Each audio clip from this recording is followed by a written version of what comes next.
Hey, this is David. Today I'm going to show you how to test the surface element on an electric GE range that won't heat. The surface element heats the cookware that you cook with on your electric range.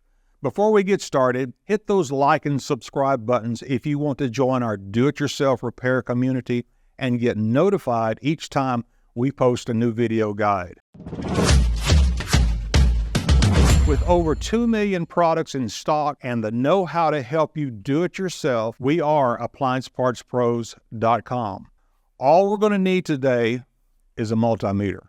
And please remember that safety comes first. Always disconnect your electric range by unplugging it or switching the breaker off. Now let's get started. Now we can remove the surface element to test it. You'll need to set your multimeter to the resistance setting, which is measured in ohms. Use the probes to check across the two terminals of the element. You should see 20 to 40 ohms displayed on the meter.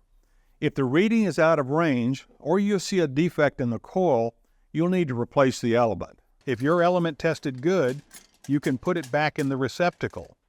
And if you've confirmed that your surface element is in good shape, but you're still having issues, check out our other troubleshooting guides that can help you find out what's preventing your element from heating.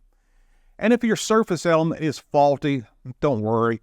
You can easily use your model number to find a replacement at AppliancePartsPros.com. Once you've completed the repair, let us know how it went by dropping a comment below. And don't forget to hit those like and subscribe buttons. Thanks for sticking with us. We hope to see you in the next video.